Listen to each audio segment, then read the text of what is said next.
live. I always feel like just very slightly awkward when I start it because I know that there's like a little delay before like I come on. Hi, in case that one didn't go through. Hi guys. Welcome to the live. Don't be shy to let me know who's here. Stop and leave me a comment. How's your week been? I wanted to give you some updates. First of all, sorry that I haven't been posting videos.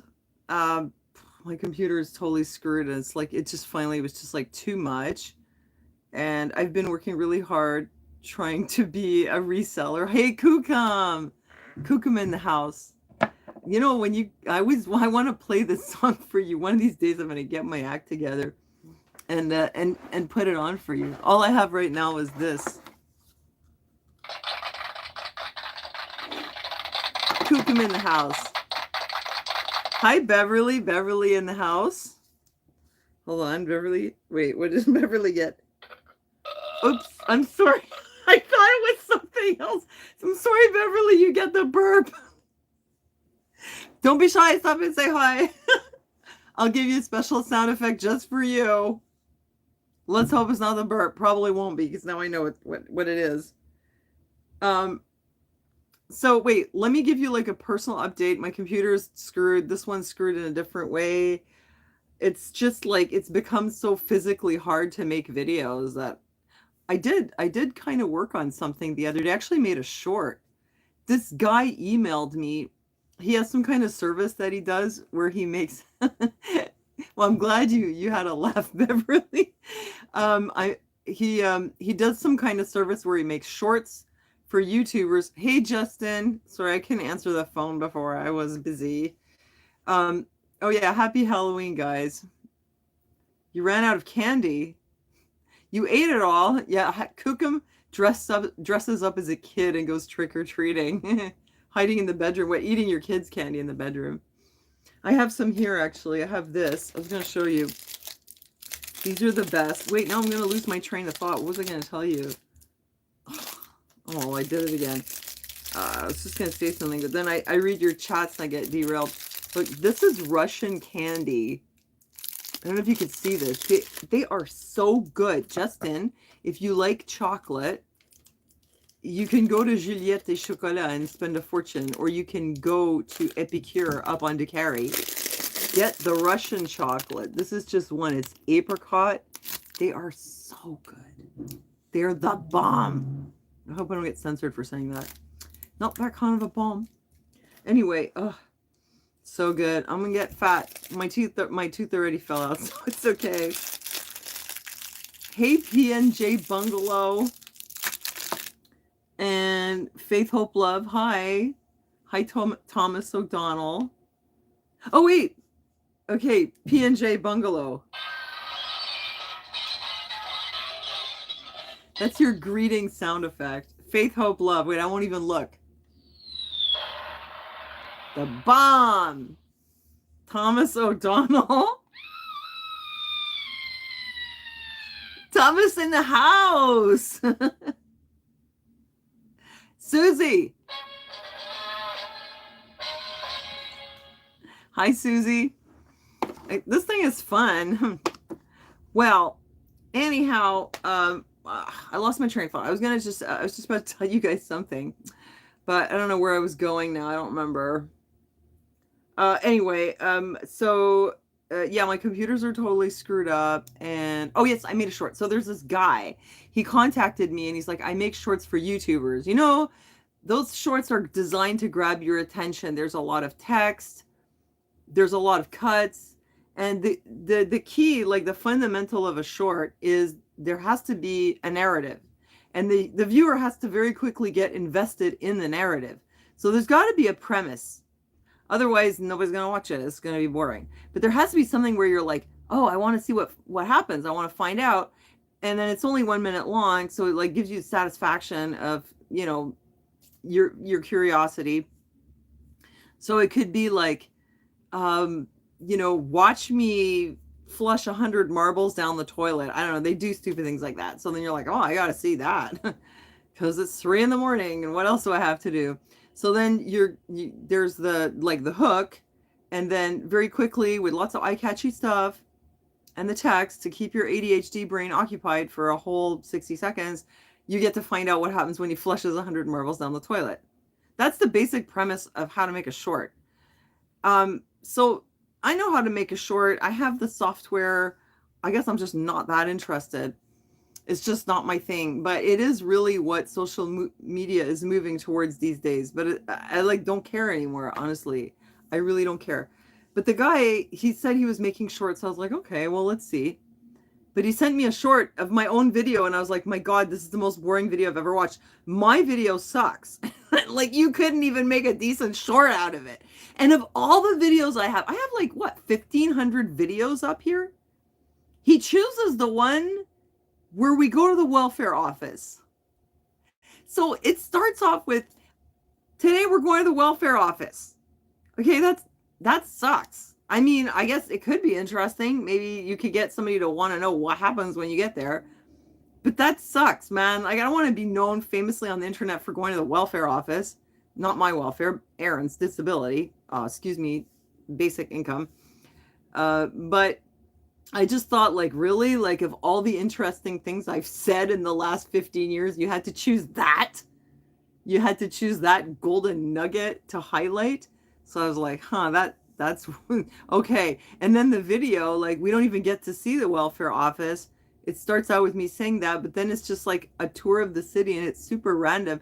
And I was thinking to myself, man, I can't even watch this. This sucks. Like, the long form video, I think maybe was better because you guys know us, and there was a whole issue, which was that his welfare, they called and said it was going to get cut off because he didn't do his taxes, which he had. And the question on my mind was it a scammer? And did he give them his social insurance number, which he didn't remember? So we went down there. It turned out we couldn't get in because it's closed permanently, and we resolved it on the phone. But that was the premise of the video. It was a welfare date because we also enjoy our time together. But the short version was just like the worst video I've ever seen. And that's because my content in short form sucks. So I was like, sorry, but no. And I hope I didn't sound like too much of a bitch. But anyway, so there's that. But then I was thinking about shorts. So I did make a short with Anita. It's all ready to go. It's just a matter of me uploading it. But for some reason, I can't get the motivation to take my drive from there and bring it here and upload it. I don't know. I guess my interests have shifted. You make short videos, Faith, Hope, Love? Oh, they're one and done? Really? I don't know. How's that possible? For me, making the short, it was like I was still sitting there editing, and you got to dick around with text and all this stuff, music, whatever.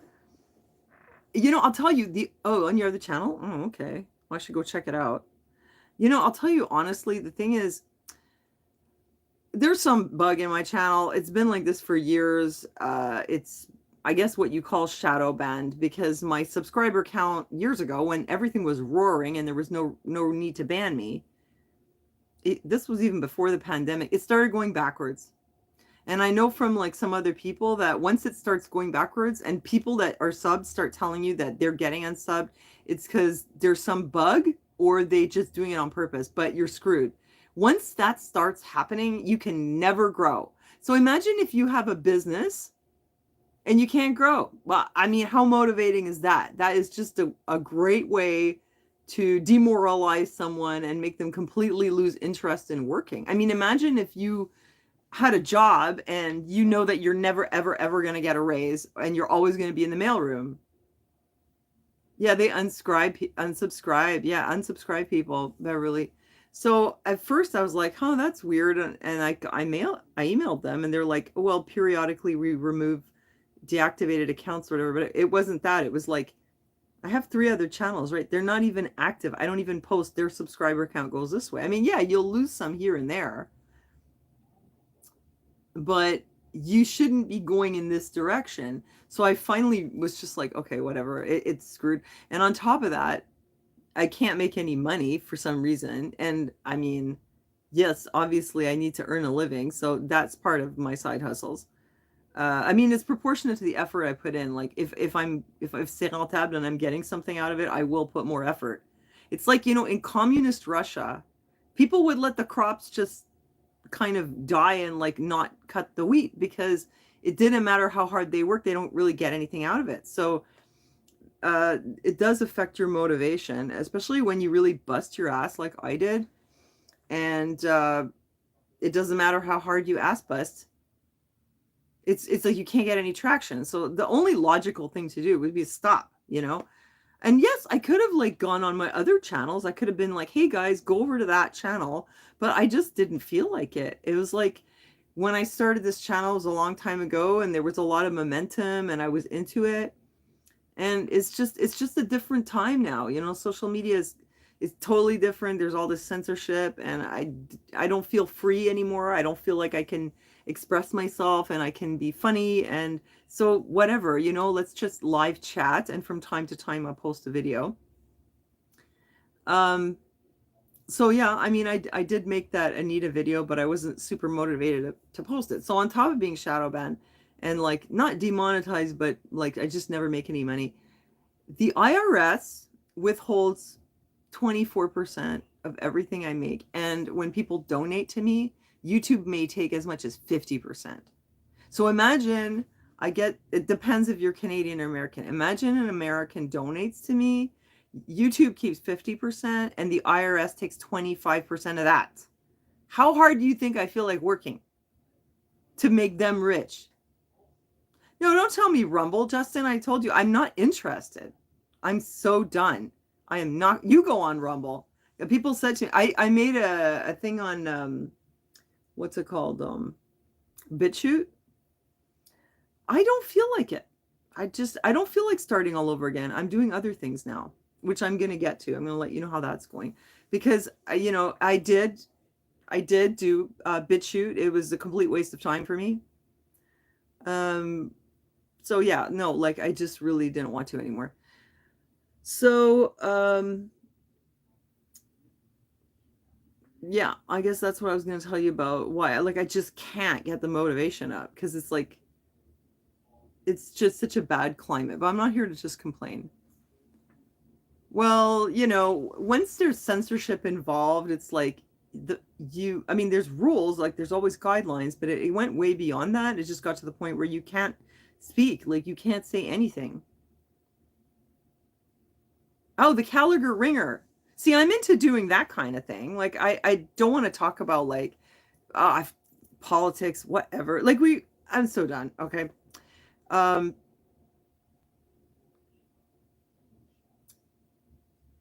no, guidelines means rules. No, but Justin, okay, Justin, you don't know what it's like, and I don't want to argue with you because that's just gonna annoy me.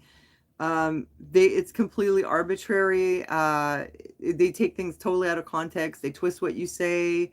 Anyway, we'll talk about it some other time. Everyone else here, I think mostly you guys know. The Gallagher Ringer, yes, I do use it. How to improve your social credit score in 10 easy steps. The 1984 fashion collection. Well, anyway, you know, just because I was really into that, I mean, I talked about the New World Order and all that stuff like at the time. I'm not going to repeat myself forever for absolutely no reason. You all know about that anyway. So we should move on. Hi, Suzette. Well, it's not, listen, Dan, I'm not saying that we're living under communism. I'm just giving that as an example. Like when people are not benefiting from what they're doing, when they're working, like it's almost like I don't want to say slavery, but when you're working so hard and you're not getting paid, it's soul crushing. And this isn't just communism. I just gave that as an example, but like when you work in an office and you really give it everything and you just can't get any traction, it's horrible. And this just makes people feel miserable and depressed. You don't feel like you love your life, and it's just awful. So that's kind of like where, and also the fact that you have this boss that will find fault with everything you do, and you're always in trouble no matter what you do. It's like that. To me, the thing with YouTube, I've said this a million times, so I don't want to say it too much, but it was like having a toxic relationship, like a bad boyfriend. It was like, no matter what you do, it's no good. He takes all your money. He won't give you anything. You work your ass off. It's never good enough. Everything you say is the wrong thing. So I just was like, whatever. Okay, so where were we? So that your parents were in my live video? Where's that? how were your parents in the live video? You got to tell me about that. Dale says, screaming into the void. Hey, I did my part. I seriously warned everyone. The thing finally happened, and some people had it together, and they're probably really glad they didn't go for it. And that's all I'm going to say about that for right now. But I've been doing other things because I need to live my life. I need to feel alive, and I need to be like, a vibrant, happy person. I'm not going to waste my life. I'm 52, I'm not going to like scream into the void for the next 18 years and hate what I've done with my life. No, I need to live my passion. So one thing that was my passion, but I have other passions. So, okay. One thing I want to tell you is the garage is closed. I have to park across the street. The laundry room is closed. I have to do my laundry down the street. The guy who works at the laundry room has the worst attitude I've ever seen. He's like super hostile, and he acts like he's doing you a favor by letting you use the laundry room, even though like a lot of the machines are not even working a lot of the time. He's so aggressive that you don't want to say anything. Like I cannot believe how rude this guy is.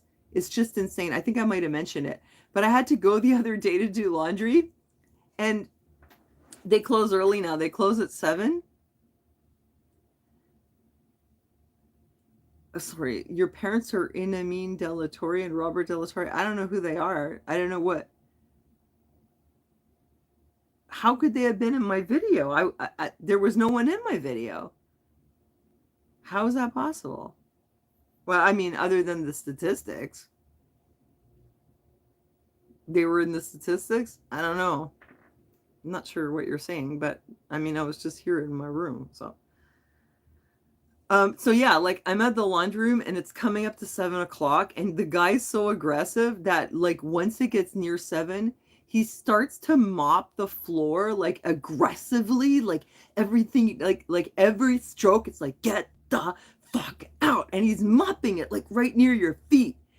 Like he'd like to just trip you with that thing. We're like, my God, I've never seen such aggressive mopping in my life. Like the guy wants to murder us for using the laundromat.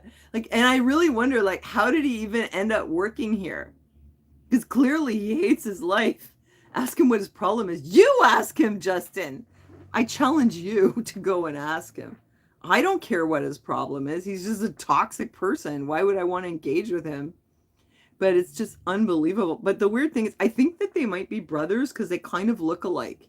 And Aaron had to go there today, and I was like, oh my God, was that guy there? And he's like, no, it's the other one. He's really nice.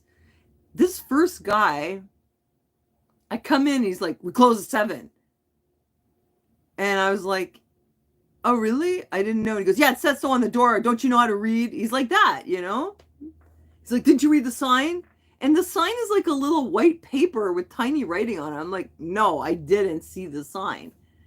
And I mean, I don't know what. Yeah, it's weird. Like he seems like either, I don't know. It's just his person. He's so angry all the time. Is he on drugs or is it just his personality? I don't know. I'm glad I'm not his girlfriend. But anyway, I think it might be that he has to work there for some stupid reason. Maybe his life sucks. Maybe he had other plans and now he's ending up at his brother's laundromat. But I think they might be related because they look very much alike. Like the nice guy was there, and when I saw him, I thought it was the other guy first, and I was like, no, it's not him. So they look similar, but one of them's taller, and he's got this awful look on his face, like an angry troll all the time. And the other one's a lot shorter, and that's the nice one. He was there today. With the other one, you don't want to ask him for change. I was like, the machine's not working. Do you have any change? He's like, nope. And I was like, you don't have any change? He's like, nope. And I'm like, and the machine's broken. Yep. And I was like, oh my God, like you're enjoying this, aren't you? He's like really happy to have something shitty to say to me, Like, wow. What a crappy thing. And so we have no garage, no laundry. And now the hot water's turned off. So like I can't even take a shower. I couldn't believe it. So Gunnar never takes showers, so it's not a problem for him. Aaron is paralyzed, so he doesn't feel the cold, at least on the lower half. But me, I need to take a shower. Well, no, Justin, I don't want to go all the way out to NDG to do my laundry. It's going to take me all day, but thanks. I can go to another laundromat, I guess. But I won't see the thing is I can drop it off, come home, go switch it, come home, I don't have to hang out there all day. People oh yeah, Blaumondo. People go on power trips who have no power. No, it is really bizarre. Yeah, sometimes people do. Oh, that's right, you moved, Justin. Well, thanks. Oh gosh, like it's so weird. So there, everything in my life is screwed. My computer doesn't work. The garage is closed. I have to do laundry with the psycho, and now the hot water's shut off. And I'm wondering, like, what's next? The electricity? So yeah. Hey Bella, how's it going? So what I have been doing is working on my reselling business, which is it's amazing like how much it's growing. There's ups and downs. Like I could show you, but you know what? I would actually really like to show you the stats, like just so you get an idea of how well this is going. I mean, I'm not getting rich here, but I'm working on it. Okay, hold on 1 second. Let me just open it again.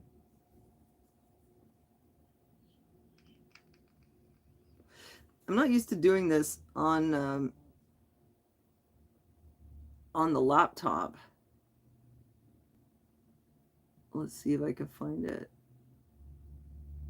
Hmm.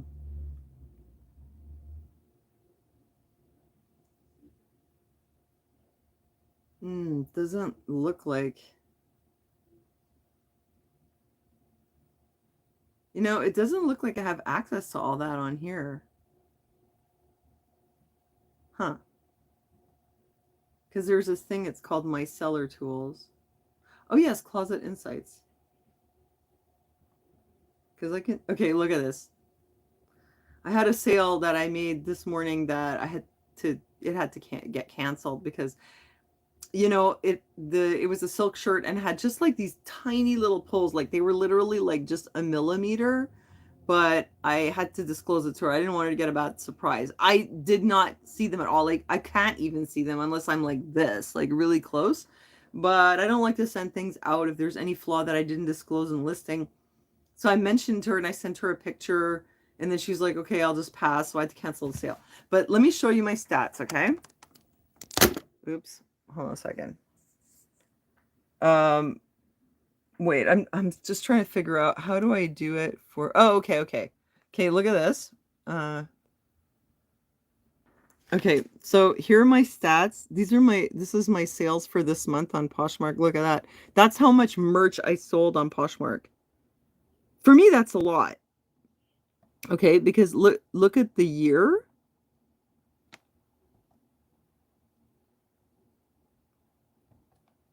Current year, okay? So this is how much I have sold. Okay, so like I'm doing something here, you guys. This is why I don't want to dick around on YouTube. It's just soul crushing. I was so depressed all the time. Look, I found something else to do.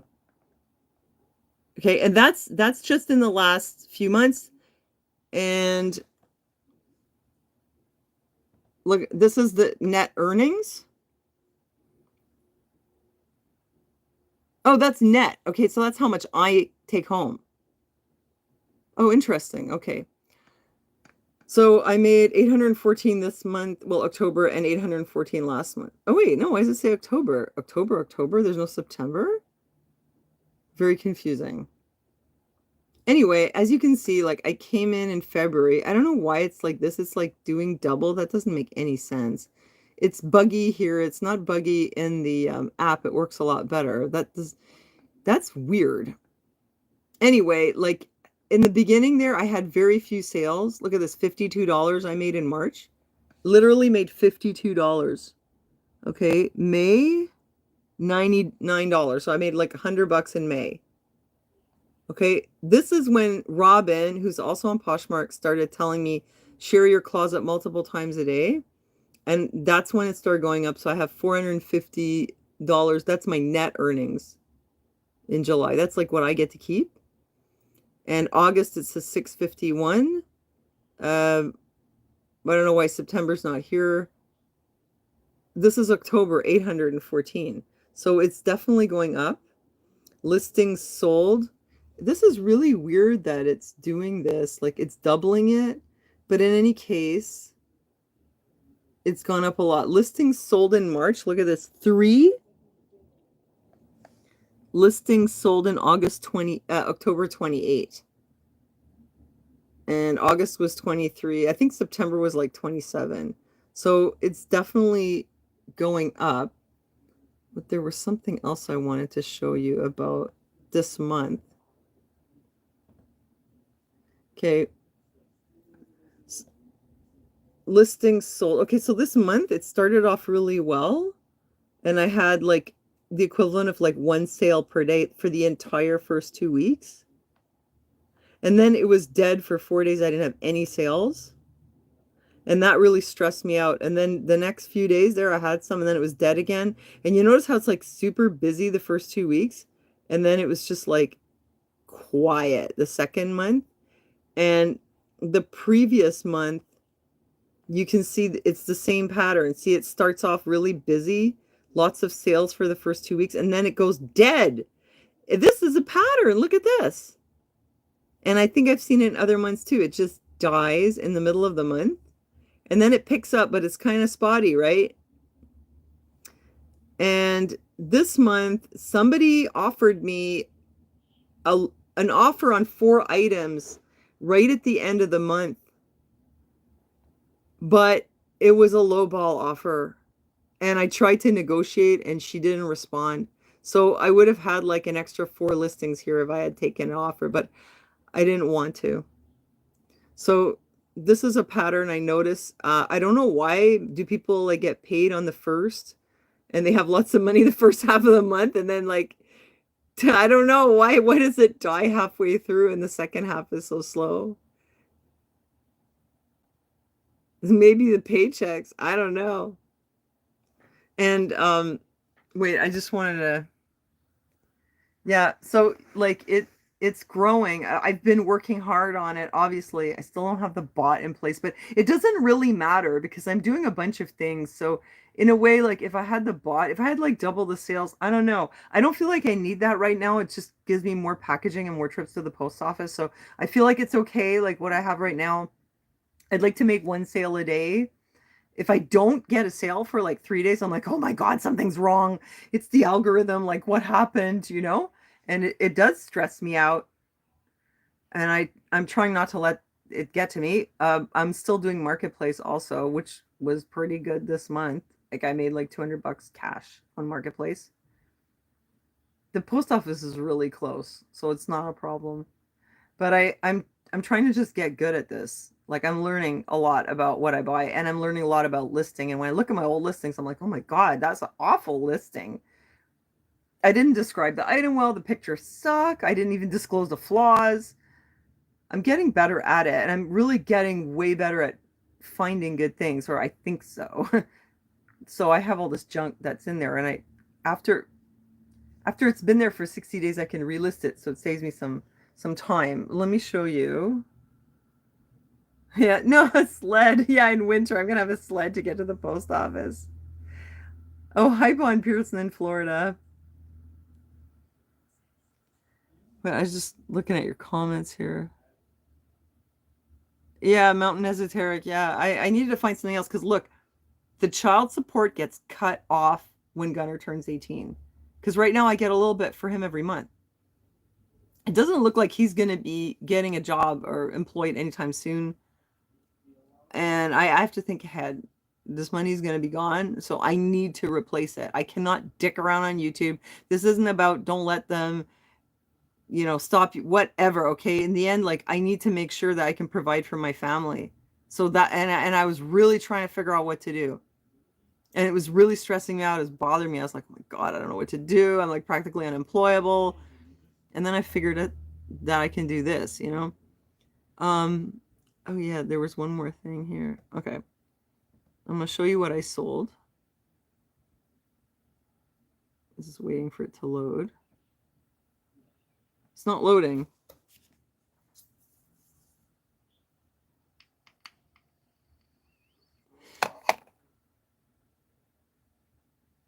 Hold on, I'm just trying to load it here. Okay, Here we go. I'm going to show you in case you're wondering what sold.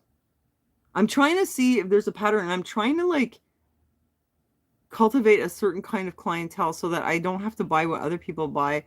Some people, they specialize in Lululemon or whatever, and I don't really want to do that. So I'm trying to see if I can attract people that like what I like to buy. Okay, I'll show you. Okay, so here's what I sold. Well, this Eileen Fisher silk sleeveless tunic top, that's the one that had little tiny pulled threads. They're like not even visible, but she canceled the order, so okay. Devoted V-neck floral, that was good. I paid almost nothing for that. This one too, Gorp cord, that was awesome. Vintage vest, paid almost nothing for that. So that's awesome. 0.0, that one, I didn't pay much for it. Like basically nothing. This one I got on a trade with a friend, so that was cool. Same with this. So these were a lot of things here that I really didn't have a lot of overhead for. This one, I paid up for it at the thrift store. Hush Puppies extra wide. My dad's vintage snakeskin belt. This I love, vintage silk and viscose velour blazer. That one was really gorgeous. And I sold a Juicy Couture hoodie.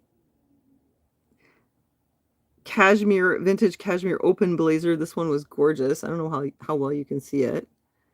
And I sold a Betsy Johnson undie, like a little nightie. Vian Rose with gingerbread. And that was a bundle. Kendall and Kylie oversized velour sweatshirt. So a lot of like nice soft things. And I like the little ankle boots, so I had some of those. This one was from my mom. Fuzzy knit coastal sweater. I bought this one. So I didn't really make much money on it, you know. 20 I think is what I sold it for, but I only got like $16 and I probably paid about $8 for it. But it was so cute. I really wanted to get it and make sure somebody else would have it. A wallet, a Lululemon, some Guess jeans, this embroidered army shirt, and this, I was really happy to finally sell it, Torrid 3X black off-the-shoulder sweatshirt.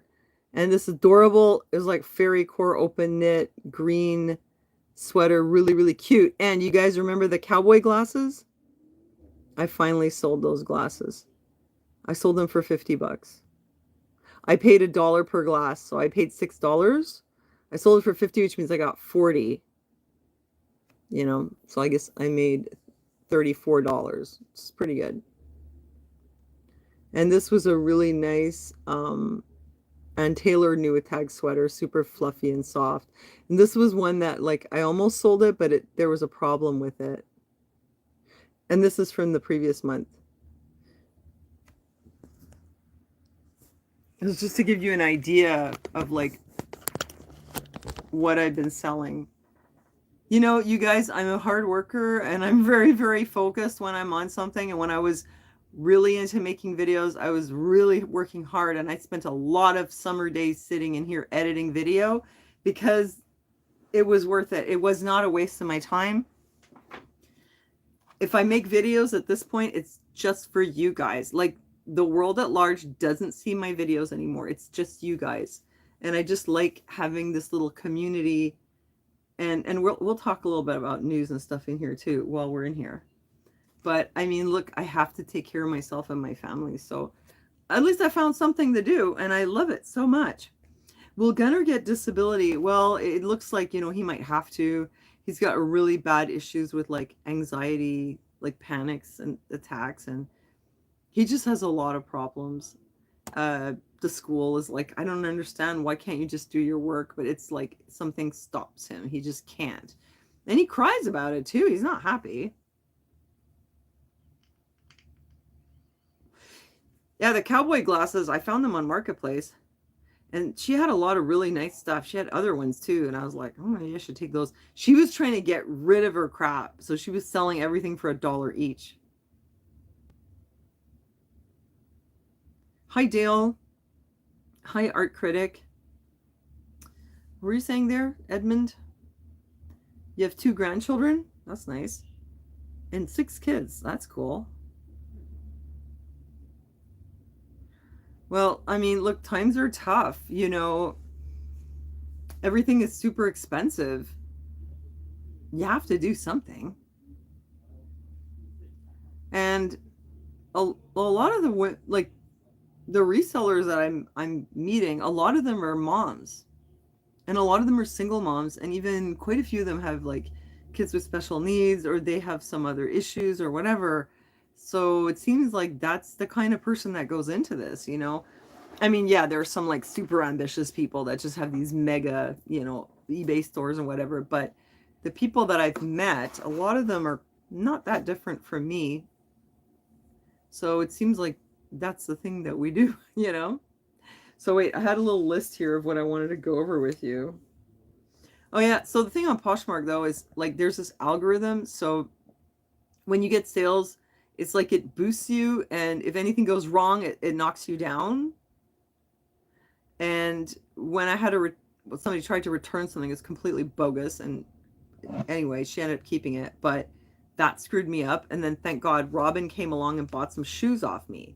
And that worked so well that like I started getting sales again. Like Robin buying those shoes turned it around on me because everything was dead for me. Poshmark hated me at that point, I think.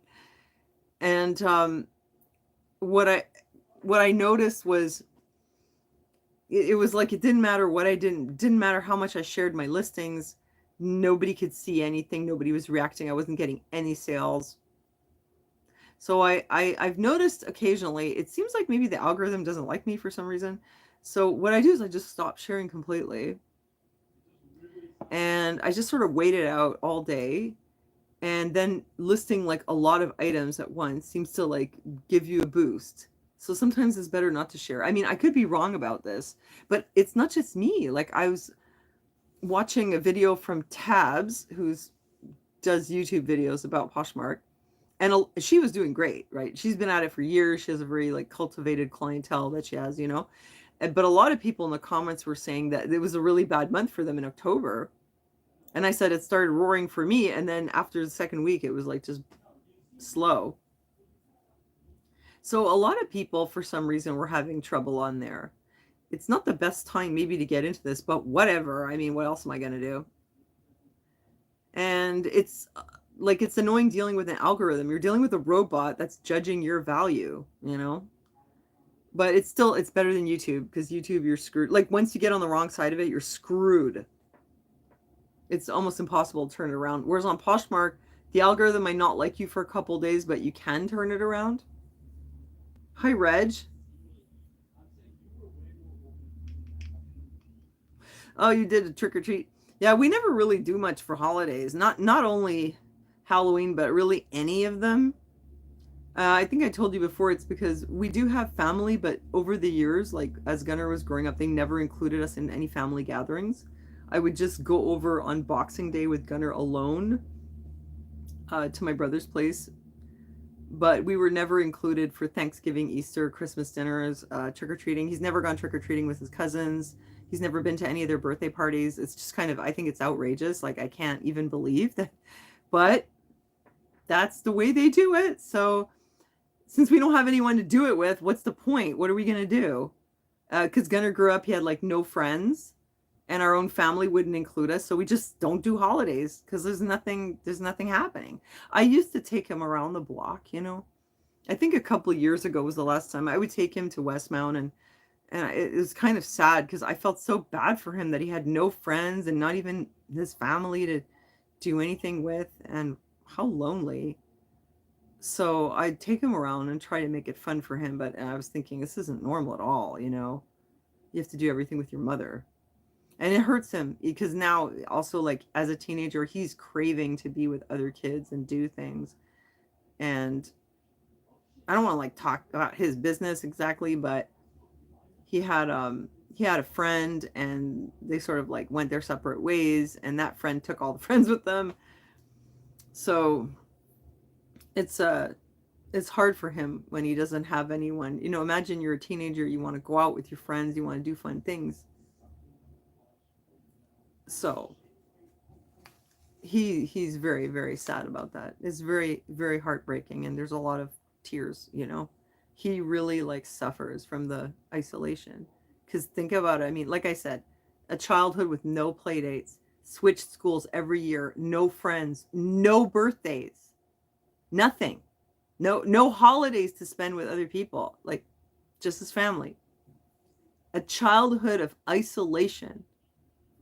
I think, when Lara's daughter was little, like we did go to their birthday party, so that was about up till 3 or 4, and then when she started school, then it was just for her friends. So then we lost that. It was just like, imagine growing up like that. How do you even come out of that in one piece? So he's quite sensitive. So when he loses friends, it really like unbalances him. My tricks as far as saving on packaging items, well, I do take Amazon boxes out of the recycling. I mean, you can just buy poly mailers. Here's what I use. I do have to spend some money on it. I'll show you what I do.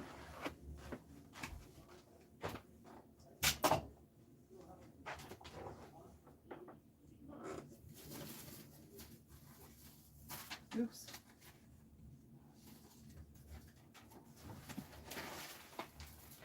So if it's a skinny item, I will put it in a bag like this. Aaron! Wait, let me tell Gunnar to call Aaron. Gunnar! Call Daddy, tell him don't interrupt me, I'm streaming. Please, because he's going to keep calling me, it's so annoying. He's going to keep calling. What did I say? Oh, stop it. Okay, so I'll use a bag. I told Aaron I have to go live on YouTube tonight. It's Tuesday. So he knows. But he's just going to keep calling me. I want Gunnar to call him in case it's an emergency. And then I just put it in one of these. That's my packaging, and I always include a little thank you note, and I wrap the thing, whatever that they print, which says what the person bought, with like a little scroll, and I write a little thank you note. If it's a really nice order, I'll even actually make a really cute card. Let me show you.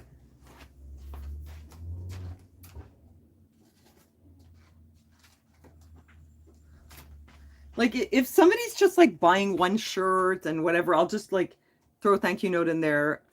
If they're buying something really nice, like a big multi-item thing, and it's going in a nice box, I have a different strategy for that. I'll show you what it is. But I have these little cards, and I have these adorable stickers that I had from like back when I thought I might actually do some scrapbooking. So I'll take one of these gorgeous stickers and I'll put it on the card, and I'll make like a nice little floral tag. Like that, I might put like a couple on there. It looks super cute. And they're like 3D and they're so nice. And I have sunflowers and all different kinds of flowers. And I'll write my thank you note on there. But also, depending on what the item is. So I'll use an Amazon box, which they're clean. It's like my neighbors, actually I've told my neighbors, if you get Amazon, then just give me the boxes after. I'll reuse them. And I also, I really want to show you this box. I got to show it to you. Hold on a second. You guys see, it's the best. Gunnar, did you call Daddy? Please call him. He called me. Okay, good.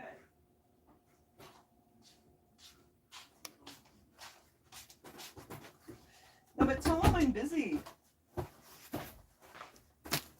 Okay, these are the best. I get this from the bookstore. I go there and I tell them I'm trying to save the planet by using recycled packaging. Look what a perfect box for like a nice little sweater or something. And depending on what it is, I might put it in one of these. Like a lot of them are already in these bags. So I get the bags from Costco. So I'll just put the shirt or whatever in here, and then I can send them a nice perfect little box like this. The other thing, though, is that sometimes it doesn't fit in. Yeah, it's such a perfect box. It doesn't fit in there.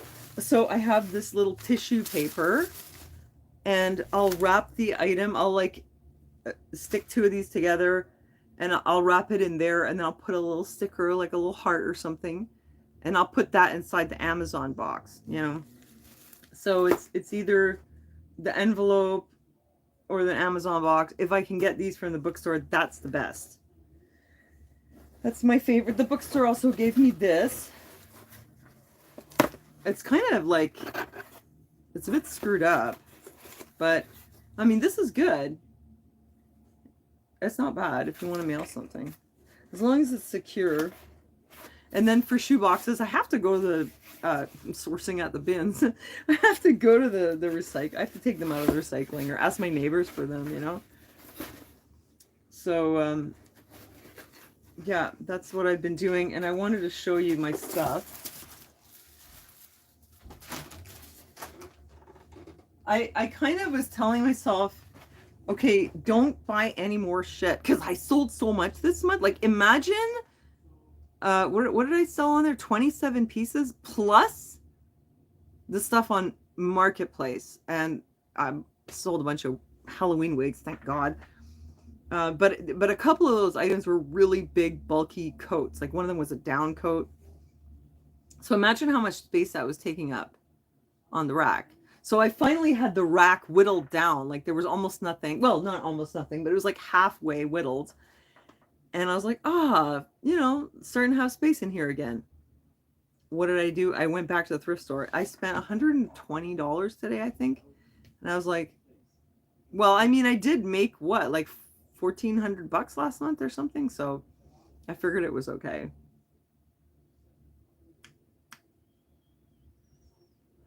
Oh, hi, Lorena.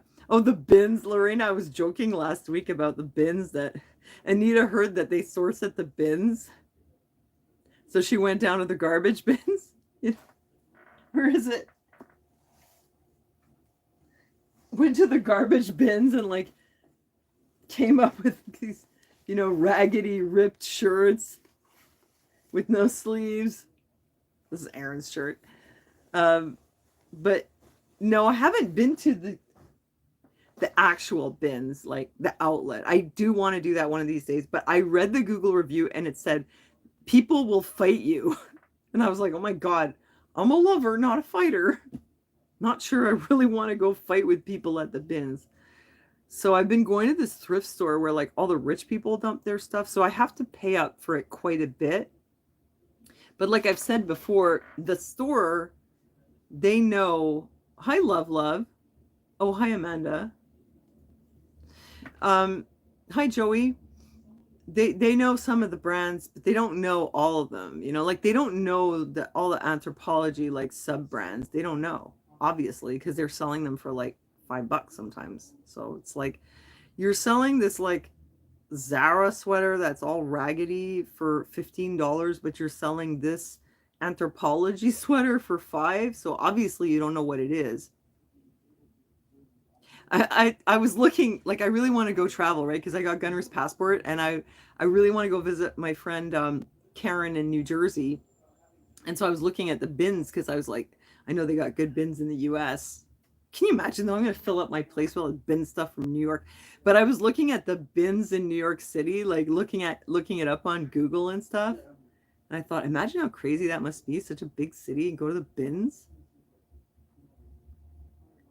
Busted, broken plush animals. Oh, I actually bought a few today. Like, I never buy plush animals. But I bought some. Cat turds, blah.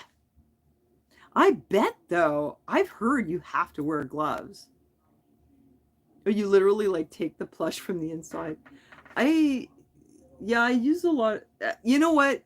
I don't need to do that for clothing, but like when it's hard goods or when it's glass, then it's a pain. But I think the Lord was looking out for me because I found a good food bin, which has some insulation, and it had like all this like this foamy sheets inside, and I found like individual small Amazon boxes. I put each glass inside with bubble wrap, put that inside another bin, like box, and then put more insulation around it. So, but it was like a huge project. It took me like 3 days to package the stupid thing. There's got to be a better way. It's gross. Yeah, the bins are gross. I've heard that. People say wear gloves. You go to the bins to get your cardio. Well, I'm going to have to do it one of these days. I've been a bit chicken now.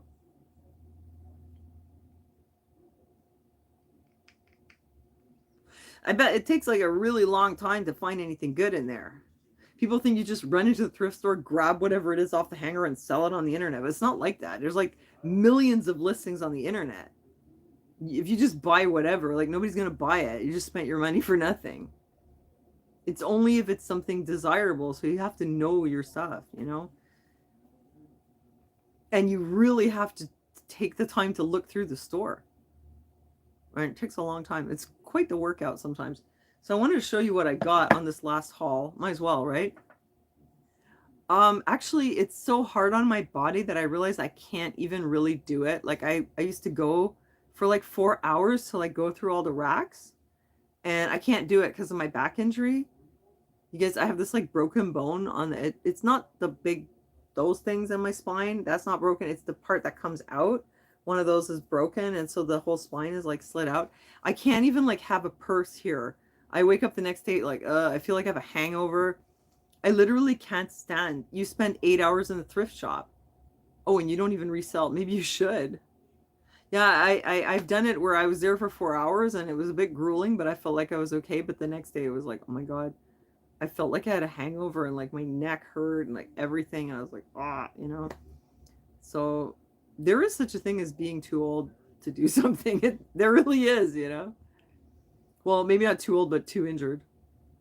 Oh yeah, no, like I cracked a bone in my back like a few years ago. Hey, it's a freaking American. Nice to see you. Artes Liberales. Nice to see you too. Yeah, I don't know how I did that. I broke something in my back, and I told you guys the story many times. I went to the emergency and they thought I had cancer. Sent me for scans. Never looked at my back, wouldn't listen to me. I finally left. Took a few years to find out. He needs treatment for his autism. Well, he has always needed help and treatment, but it's just not accessible. I don't want to go into it, but we got a lot of runaround. He did have like some therapy from the Miriam home, and that was great, but he only gets like, I think it's only actually 3 months where they're doing the therapy with him. And I mean, you get almost nothing. I think he's doing quite well considering what he's been through, poor kid. He's doing quite well. He just has anxiety. But he does have his faith, you know, he has a spirituality, and so that helps. Oh, thanks, Artis. Your phone typed nonsense, a freaking American, and you like retracted it, and I don't even know what you wrote, so it's all good, you know. But Gunner's like getting into, you know, taking care of his health. Like he's starting to want to take vitamins, like the B vitamins and zinc and vitamin D and all that. Oh, you're in Massachusetts. Oh, Sonia, you have the same name as me. That's cool. I went to school in Massachusetts. I don't know if you know that.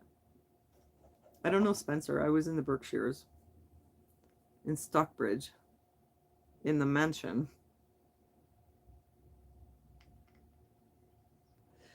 So, oh wait, maybe I'll show you this one first. This is such a garbage sweater.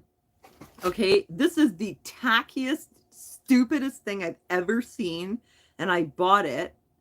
Maybe I'm losing my mind, or I'm just feeling kind of YOLO because I'm 52. I'm not sure. I paid, this was $8. That's insane. I think I had a bit of a discount on it, so I might have paid like $6.50, but that's crazy. Wait till you see what it says. It's gonna be backwards. Oh, it's backwards. Hold on. Maybe I'll take the time to turn the camera around. His anxiety, it's a demand avoidance anxiety. So when there's a demand on him, it's like it's complicated. Look up demand avoidance. Pathological demand avoidance. It's like fight or flight reaction in response to everyday demands. Here, look, I'll show you. Whoop. Okay. The true meaning of Christmas. Christmas is about getting drunk and stoned with your friends and family, people that love you. And I keep thinking, like, it looks like somebody actually like designed this and had it made. People that love you. First of all, that's bad grammar. Drunk and stoned with friends and family, people that love you. It should be people who love you. And it's kind of redundant to say with your friends and family, people that love you, because obviously they love you. They're your friends and family. So I'm kind of wondering, like, was this just like an Asian creation with a bad translation? Or did somebody write this? Maybe they were French. I don't know. Well, why would they be writing in English? It's a mystery, but it's hilarious. And then up here, it shows the Christmas trees and it shows the bottle of booze. And down here, hold on. Oh my gosh. Not easy to do this with one hand. Down here, you have the Santa and the joint. I thought that was hilarious. I like burst out laughing. I burst out laughing in the thrift store. I looked like a crazy lady. I was like LMAOing. Lamau. The true meaning of Christmas. Somebody had to put it on a sweater. Let's remember, people, Christmas is about getting drunk and stoned with your friends and family. That's what it's really about. It's not about Jesus. It's about getting drunk and stoned. Yeah, I bought this for Anita. Isn't that crazy? I mean, what a piece of junk, though. You know what? Maybe I'll use it for Anita, but then I'll give it to Gunnar. I bet you he'll wear it too. And he doesn't believe that either. But it is so bad. Oh, didn't I say this is like a trailer trash sweater? Oh my gosh, thank you. That makes all the sense in the world. That makes all the sense in the world. Thanks for figuring it out, or for like letting me know, Mountain Esoteric, because I was like, what in the world? Bad grammar, getting drunk and stoned for Christmas. Oh, okay, that makes sense. But I thought it was hilarious. So now I'm stuck with this ugly ass sweater. Whatever. I'm 52. I buy whatever I want. I'm 52. All right, so let me show you what else I got. This is from this week. This was from today. I hope this was a good one. Diane von Furstenberg python dress, sleeveless. I think it's very nice. I've bought some Diane von Furstenberg before that I think was outdated. I liked it, but I guess nobody else did. Maybe I'm stuck with it, but live and learn. So I love this. Such a nice color. And it's size 10. So I took a chance on it. This thing is super cool. This is from a Montreal designer. And it's called Citizen Vintage. And I think there's probably some pants that go with it. But it's like velvet. Yeah, Diane von Furstenberg, very expensive. But I have a couple pieces. And I had seen them on... not the real, but I think First Dibs. And I was like, well, if it's on First Dibs, it's got to be good. But I think it's just like not in style. So whatever, I'm stuck with it. And I can't wear it, it's too small. Anyway, this thing is very cool. It's like vintage style. Velvet, not even velour. It's like legit velvet tracksuit. So I like that one. And this is a brand that I picked up one other one and I just really, really like it. I think it might be European, but it's really high quality material. Bit of a weird color, but what does it say? Where is it made? Oh, it's made in India. It's called Antica Sartoria. It's like a designer brand. And there's somebody who dumps their stuff at this thrift store that loves boho clothes in plus size. And I bet you it's the same lady that dumped the April Cornell, because, you know, what are the chances? I see sometimes like things coming in that I think, oh, it seems like that person. Like there's someone in there who wears a lot of Torrid, and they dump their Torrid even with new tags sometimes, and it's probably the same person. There's someone else that sometimes you get a lot of like boho, it's like the same designer. There's other stuff that you get it like in batches. There's lately it's been a lot of like East Asian stuff, like Indian stuff. And there's somebody in there who likes Wilfred. And it was usually like small or extra small. But you find some good stuff in there. So this one I really like. And it's like summer tunic, but people will go on vacation. They're going to need summer clothes. This is a very fancy designer called Sachin and Babi. the quality of the material is just crazy. It's I think it's tencel and silk, but it's just like amazingly soft. What size is it? Size 10. So I'm thinking it could have been the same person, you know? All this like awesome larger size boho stuff. I don't think it would fit me. I'm more of a 12. And it has like this nice embroidery. It has one little spot. You know, when you're a rich Westmount lady, this is a reason to ditch your clothes. But like the quality, look at the embroidery there. It's really nice. So yeah, sweatshirt for Anita. Absolutely. That's definitely for her. And never mind the shirt. That's something else. That's 0.0 actually. This is like a stretchy corduroy blazer because I sold 2 blazers just this month. I sold a cashmere one and I sold a velvet one, and I thought this is very similar, kind of bit 90s style. I don't think it fits me, but it's a really, really nice blazer. I love that stretchy corduroy. And I've got this, which I never buy Zara. The place is like flooded with Zara. There's so much Zara. I buy it for me, like I wear it, but I don't buy it to resell because they charge a lot in the thrift store and the resale value is not very good. So like there's not much profit in it. So I just don't bother, right? But this time I bought a Zara because this was really unusual. It's a jumpsuit. It's patchwork jumpsuit. So that's something really unusual. And I seen it, you know, apparently it was worth quite a lot new.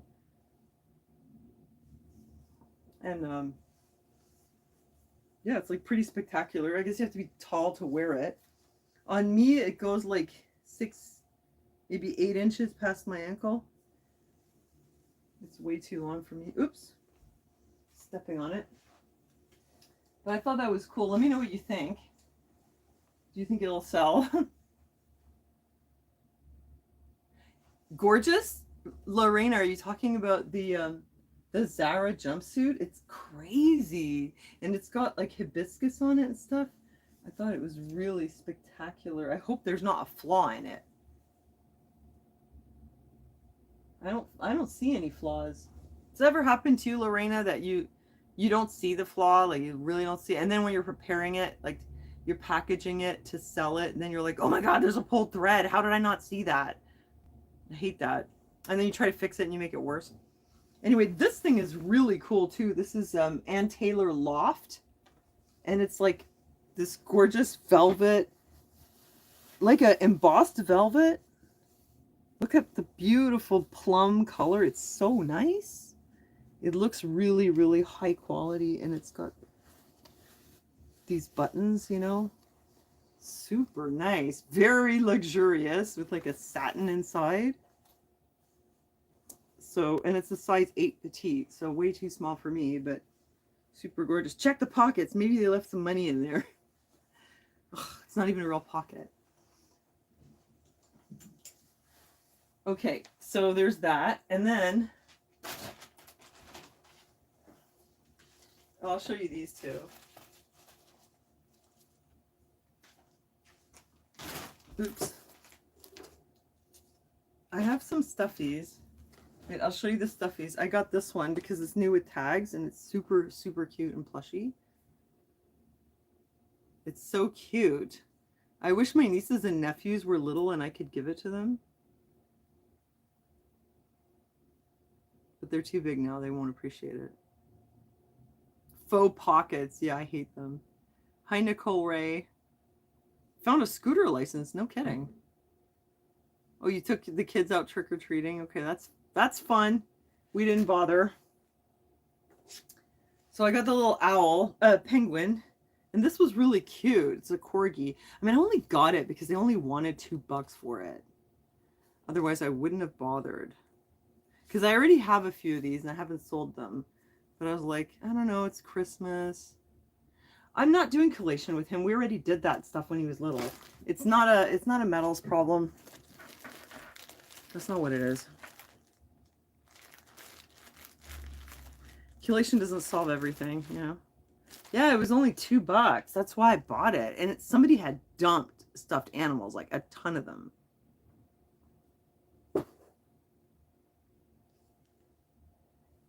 This one was $3. I mean, it sells for like $25, I think, Canadian when it's new. So if I sell it for 15, I'll get 10, but I only paid 3. So like I can make $5 off it. It wouldn't be much profit, but I just thought I'd see. If not, I don't know. Yeah, the corgi is super cute. I mean, the corgi, I could probably sell that one for a little bit more because it's kind of unusual. This is ridiculous. I probably should have never bought it. Oh wait, actually, let me check. I didn't. Well, I paid what, $3 for this? It's a Beanie Baby, which I don't buy. I sold one and I still have like 3 others. I don't like to get into collecting things. That's not my style. But this one was really unusual because I'm super into like the Y2K stuff.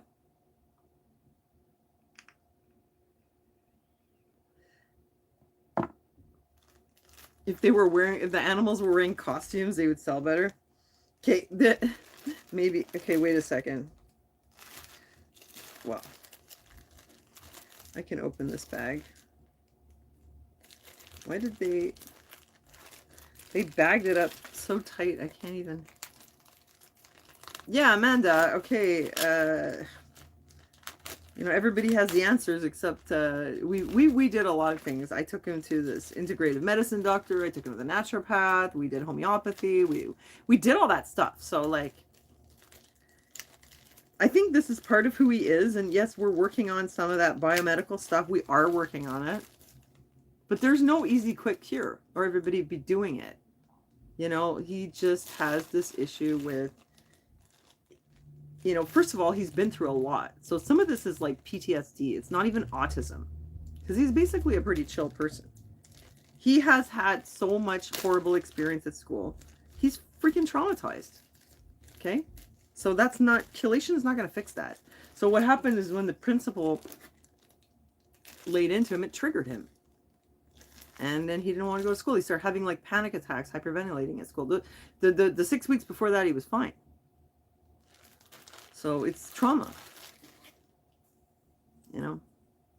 So that's something that takes a long time to like work through that. It's probably going to be with him forever in some way or another. No, no, what? Oh my God. No fucking way. Oh my God, this is a Millennium Beanie Baby with a print error on it. No way. See, these things were for the year 2000, and they have the ear tag that says 2000 usually. But some of them had a misprint and it says 1999, and I just bought it because I was like, oh wow, Millennium, that's cool. And then I opened the tag just now. It's January 1st, 1999. This is a misprint Millennial Beanie Baby. What do I even do with it? I see these things selling online or like listing online for anywhere from $5,000 to $20,000. I don't think I'm going to get that much for it. But anyway, I'm not going to give it away for $10. That's for sure. That's crazy. Thank you, Jesus. Thank you, God. Now help me sell it. Thanks. Amen. Let's see if it sells. That's cool, you know? That's kind of a trip. Okay, I feel better about my thrift haul now. But, I mean, just because people are listing it for $20,000 doesn't mean it's going to sell for that much. I'll have to look into it. But apparently, like, that's a true collectible. That's like a truly rare Beanie Baby. Piece of shit Beanie Baby. Beanie Babies! People collected them. They had like thousands of them, and some people had like thousands of those things in their houses. And then they were like, like now they're not worth anything, you know. No, but this little guy is worth something. Oh, I'll keep it in good condition.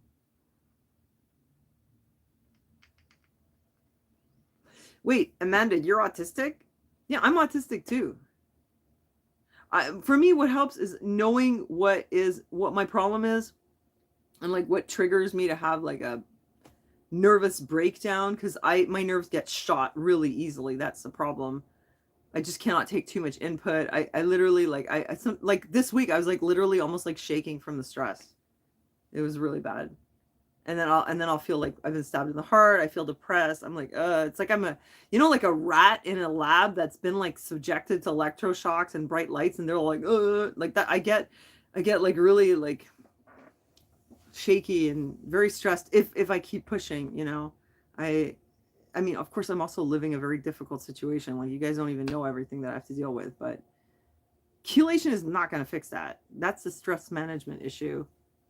And I know that because when I go on vacation, I turn into a normal person. I'm not all like tweaked out and tense anymore. I mean, my autism, I'm like hyper focused on like one thing. No, I don't get sensory overload thrifting. You know why? Because where I go, there's no music really, and it's a very small store. I can't believe that I'm able to do it because I couldn't even handle going to the library. Library would mess me up. I'd be like twitching and like getting tics, and I don't get that in the thrift store. I don't really know why. Thank God. Just as well. Regular store, yeah. No, I don't feel like I have a fight or flight impulse triggered. I feel like if I was just like put under like an extreme stress. Oh, you made my German hamburgers and cabbage rolls. No kidding. That's cool. Awesome. That's my mom's recipe. High roller coaster ride in Liverpool. Yeah, like I get sensory overload in like Starbucks. I can be in there 15 minutes and I'm like, I feel it in my face. I'm like, get me out of here. I feel like the way I could put it is like I feel like my nerves have been run through a cheese grater. Like if something just went, but it'll manifest eventually like as like pain and just it's just bad.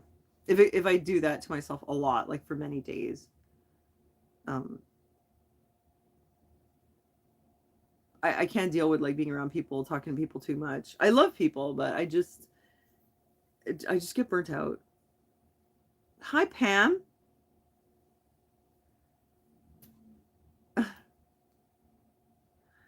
What are you reacting to my beanie baby, Pam? Or something else? I don't know. It's nice to see you here. So I'm like a real Aspie, even though I know I don't look like it, right? But I have a one track mind. I whatever I'm on it from the minute I get up till the minute I go to bed. And if I do something else, like it's because I'm pushing myself to go do that and not the other thing that I really like super focused on. I'm hyper focused all day, every day. I don't get distracted. I work like a machine. I am a working machine, you know, which is kind of a good thing, I think. At least I'm not, like lazy or whatever. But it's not even a matter of like, it's not even a choice. I'm like driven. I'm driven to work. Like, that's it. I love it. Like before when I was playing the piano.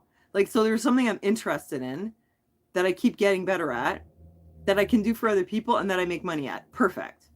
I do it all day. Not anymore. I don't play piano anymore. With YouTube, like when it was going well and like I was making money off it and I was enjoying it and I was expressing my creativity, I was making videos all day. It was like, that's what I did. I just had my camera all the time. I was always making videos.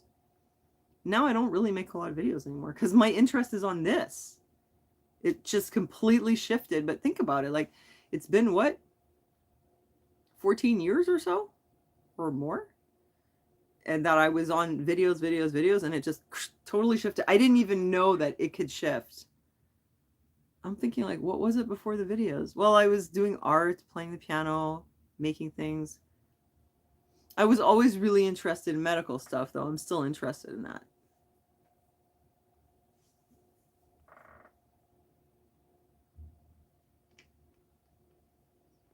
Yeah, since like I've been here since 2009, but I was on another channel before, since 2007. Saving clothes from landfill. That's right, saving the planet one beanie baby at a time. Yeah, there's like all these other aspects to why I do this. It's not only just for money. It's like It just has so much purpose for me on so many levels. But yeah, I'm like, before I used to only talk about politics. Now I just talk about clothes. Like, it's because that's all I'm thinking about. But I'm so happy doing it, you know? Like, leave me with my Aspie interests. I'm so happy, you know? The thing with your Aspie interest is, if your interest is something like useless, like you just log the weather, or you have some like really eccentric little thing that you do that doesn't serve a purpose for anyone else and that you can't make a living off, then it sucks. I mean, it's fun for you, but you can't make your whole life revolve around it. But if you have an interest that you can incorporate into earning a living, you're going to be a hard worker, because your Aspie mind is just putting you on that track all day. And you're just perfectly happy. Like they say, that's why some people, you know, they'll hire autistic people to go work and, you know, make boxes or whatever. Well, if the autistic person really likes making boxes, they're going to make boxes like nobody's business. It's just that we don't all like making boxes. You know what I mean? 20 things at once. No, I'm not like that at all.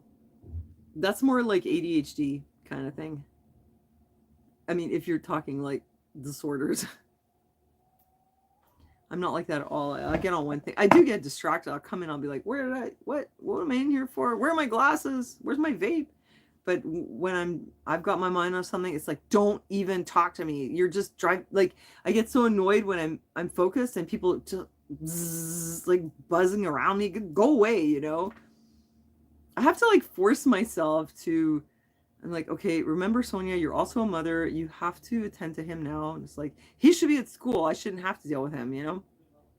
Or if Aaron comes in and he wants something, I'm like, yes, what do you want?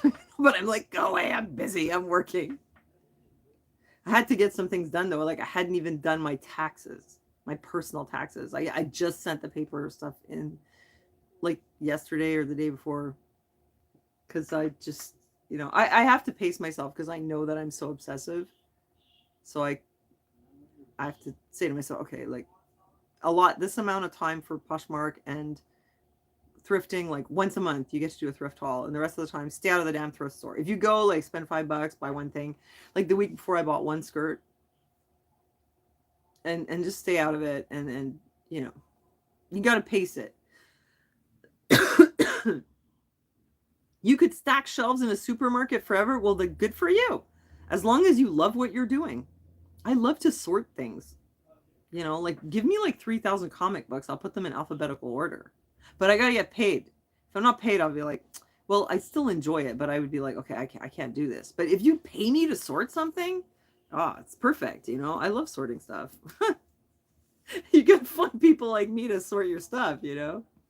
No, I totally like organize it all, categorize it. Like I'm the woman for the job. So let me show you what the shirts that I got. I had just my mom's old shirts, and I'm thinking I'm gonna do like a posh show and list. How often do I list? I list every day. That's another thing that I wanted to show you in the graph, but it wasn't showing the graph properly. But as you see, my sales were very low in the beginning, $50 a month, $100 a month. Robin told me list every day. I started doing that May, June, is it June, July? And I started hitting like $400 for me, you know, net sales, 4 or 5. Then yeah, it went up when I started sharing my closet. Then I started listing 5 items a day every day for August, September, October, and my sales went up. I hit $800 a month, like 2 months in a row, net. Oh God, Poshmark's doing upgrades. That sometimes doesn't turn out good. Yeah, upgrades in marketing. Well, they have some like new things that they're doing, and I'm like, oh God, I hope it works in my favor. I hope it's not a bad thing. So this month, the last couple of days, well, okay, we're still in October. I listed 10 items a day.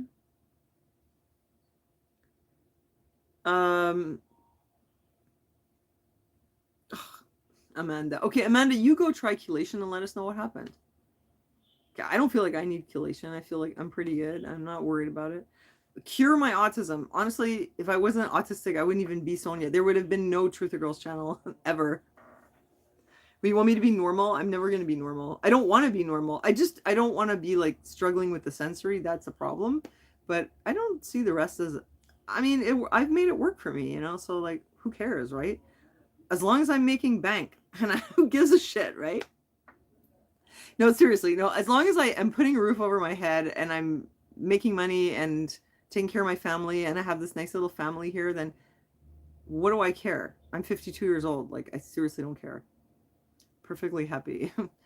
Yeah, I've been listing 10 for the last 2 days. I'm not sure how long I can keep it up. But the reason I'm doing that, because I'm just delisting my old listings. I'm just relisting.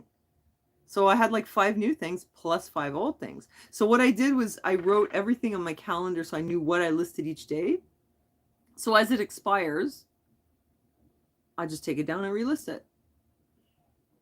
Plus the new stuff. So we'll see if I can keep that up. I'm not sure. You know, I couldn't possibly photograph 10 new items every day, but I have, I think I have about not maybe 500 listings that are active. I'm not sure now, actually. No, I think it's more like 400 and something because I sold a bunch of them. I've sold like, I don't know, 120 or 130, which is not that much. I mean, not compared to Robin. Like Robin like went over 200 a long time ago. But I got off to a really slow start because I didn't know that when you first get on there, you have to share your own listings every day in bulk. I didn't even know there was such a feature. So that probably, I didn't know the basics. Like you have to list every day, you have to share all your stuff. I didn't realize. I was sharing other people's listings a lot because I heard about that, and that's probably not that useful.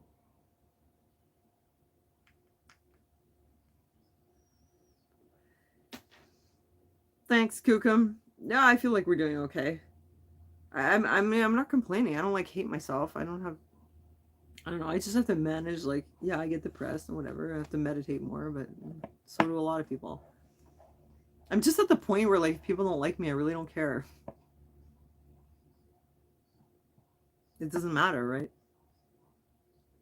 right? You know, but this is why I'm doing what I'm doing with the reselling because I cannot be someone's employee. I probably will irritate them. And I don't think I could handle somebody talking to me like talking down to me as an employee. I haven't been an employee for, well, I mean, yes, I'm Erin's employee. I'm a caregiver. But I could be a caregiver for anyone. That's not a problem. I could do that. That's totally fine. But if I had to like go to an office and deal with like office politics and attitudes, I couldn't do it. I can't even imagine having to work in like a store or an office or something with a boss that like criticizes you and like dicks you around. Oh my God, forget it. I have to do my own thing. Let's hope it works. It's getting there. Okay, Amanda, like do the chelation and let us know how it goes. I mean, chelation would only work if your symptoms were due to metals toxicity. Then it would probably work. But metals toxicity is metals toxicity. It's not autism, right? Those are two different things. You know, you might be autistic and have metals toxicity, but they're not the same thing. So anyway, this is Free People. Yay, found Free People. Oh my God, I was so happy. I didn't even check the comps. I was like, I don't care. It's Free People. This one too, I love this Desert Wall. I don't care. Didn't check the comps. Somebody's gonna want it. It's so beautiful. I know I would wear this kind of thing. So I'm looking for the wacky weirdos out there who like what I like. Aw, thank you, Roller Coaster. I love you too. I mean, I don't know you, but like I love you guys as my audience. Okay, this is Wilfred. And this, yeah, it's a medium, so that's a good size. So exciting. Sort of pleated blouse. Yeah, total score. And this, you know, this is weird because it has a tag here like it was in a thrift store before. So I'm kind of wondering, is there something wrong with it and I didn't see it? Maybe I'm an idiot. Maybe there is something wrong with it and I didn't see it. I don't know. But I was like, okay, is there a hole? Let me check. Please, God, let there not be a hole. Please, no holes.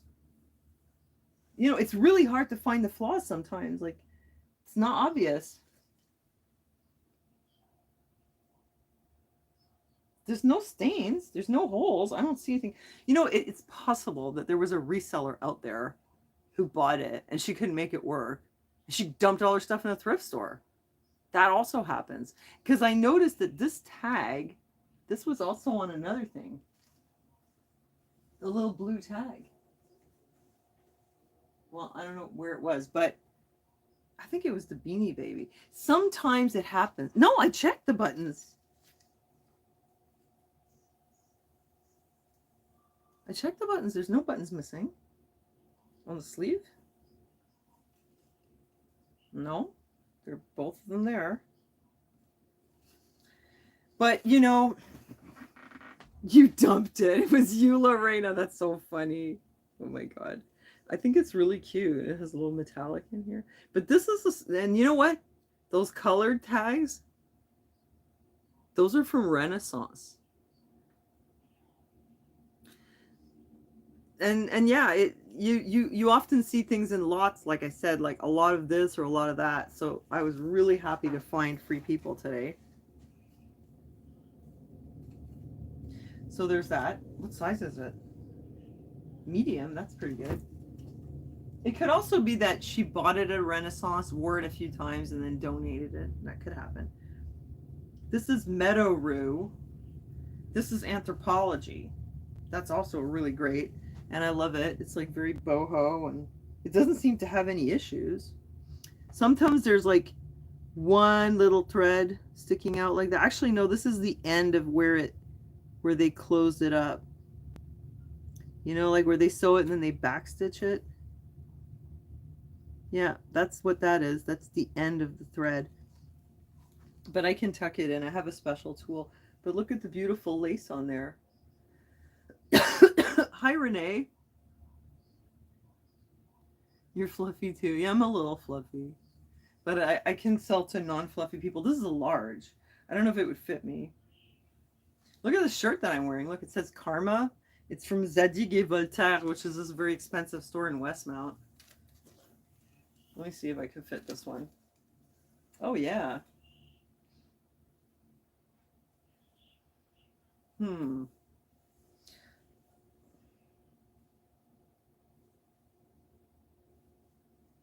Is that a stain? Yeah, maybe there's a little stain on it. I can probably get it out. Do you guys see a stain? Yes, there's a stain right there. Well, I'm going to try to fix it. I'm usually pretty good at that. I've become really good at stain removal. It's funny, like I had to smell it. Has a certain scent. I'm starting to wonder if it's the same lady who gave her what's her name? That boho stuff I had before, April Cornell. This smells like a totally different person. You can smell their perfume on the clothes. Okay, good night, Lorena. That's Nanette Lepore, yellow. It's nice. I'm going to try it out. And then I have this one. It's Guess, like Y2K. It's pretty cute. And this one, Cloth and Stone. This is Anthropology too. And I don't think there's anything wrong with it. Do you guys see a stain or anything? I hope not. I didn't see anything. I'm finding the stains now. And this one is also Y2K Guess. And yeah, I want to tell you about my Depop thing. Yeah, no, this one's in good shape. There's nothing wrong with it, I can tell. Wait, there was one more thing. Where is it?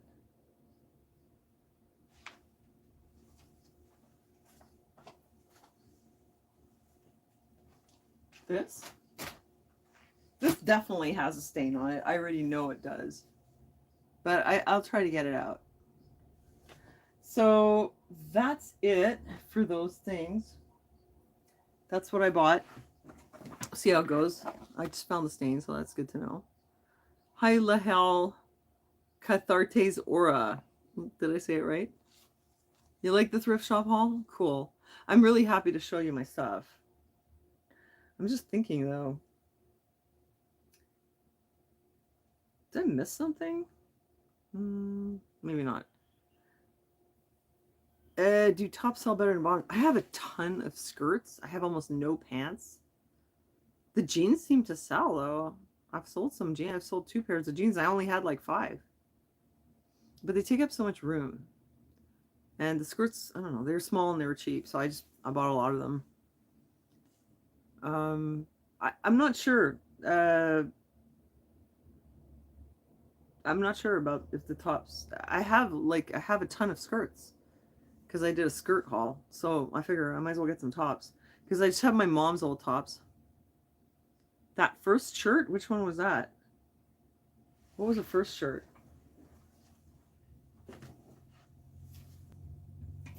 This one I really love, and I want to get that stain out. It's like, oh no, it's yellow.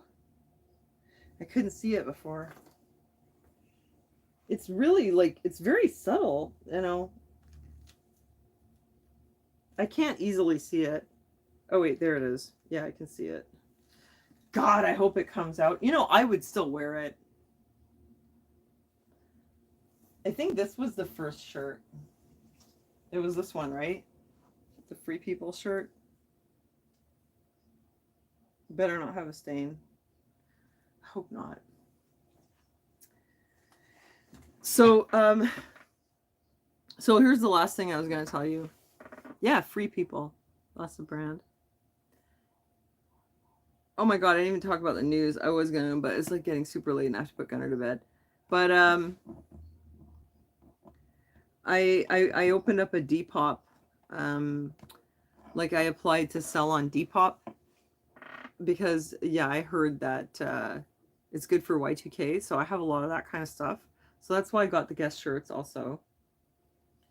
And I'm gonna try to do that. So I'm gonna put all the like dressy stuff, you know, the current on Poshmark, and I'm just gonna try Depop and see if I can put like the Y2K and vintage on there.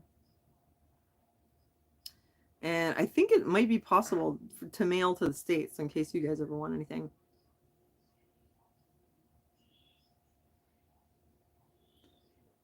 I can't imagine buying jeans online. I think it would be harder to fit jeans, you know. Tops, yeah, it's probably easier. You just need the pit to pit. Which white color? This one, it's crazy because this was like one of my favorite things that I found. And now I'm like, oh my god, a stain. What? And the thing is, like, if you take the tag, but I don't want to return it. That would suck. You pointed out, yeah, but I can't sell something that has a stain, and they're gonna figure it out. And they're gonna be like, what a horrible seller. She sold me a stained shirt. It looks kind of yellow. Maybe it's coffee. I think I know what I'm going to put on it. I've had some success getting stains out in the past. And with a light color like this, I think it could be done. But God, you just pray that it doesn't bleach the color out of your garment because that's awful. Man, it's an incredible lace. And there's like a little star inside the flower here. Really nice. Well, I mean, that's pretty much it.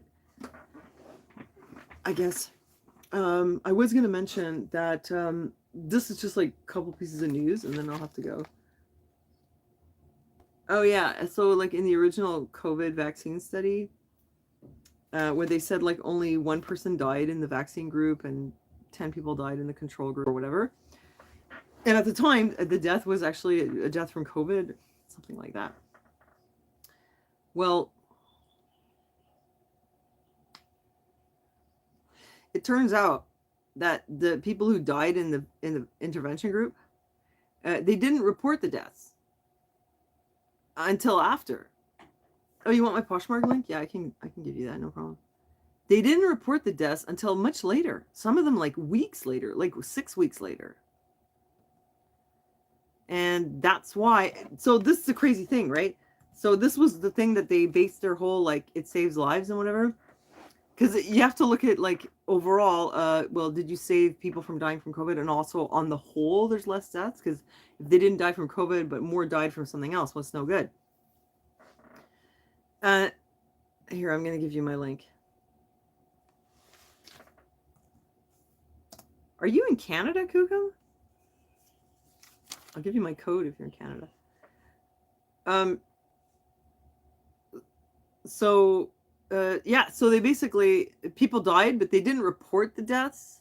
So it didn't go into the conclusions because the deaths weren't reported until later. Very weird. So how do you not report the death? So it's like, oh, it didn't happen because we didn't report it. I thought that was really strange. And so then actually there were many more deaths in that group once you took into account all the ones that were reported late, like when they were all reported. And what Dr. Campbell says was a big red flag was the fact that most of them were heart attacks and like cardiac events. And so that was in the very first study. And actually looking at the data from that very first study already, you noticed that there was an unusually high number of cardiac deaths. Well, like in the control group. Thank you, Bon Ivers. Thank you so much. Thanks for the encouragement. Thanks for the super chat. Oh, where was I? About this study.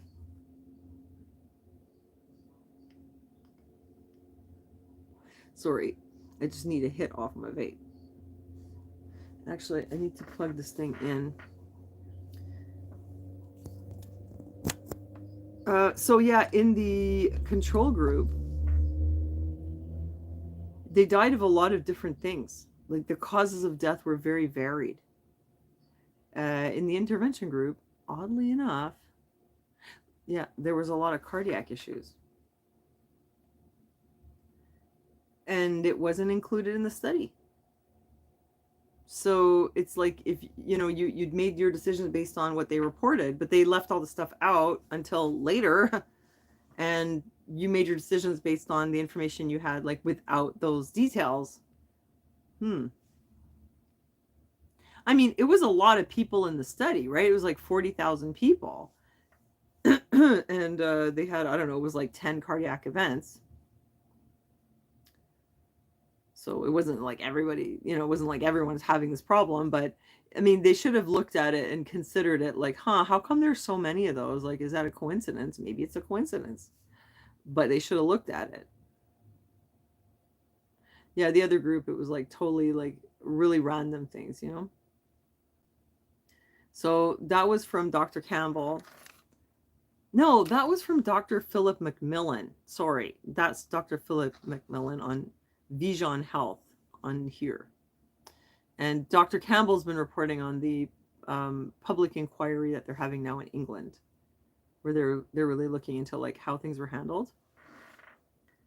Oh, he's freaked out. Yeah, for sure. He's pissed off too. He's really not happy.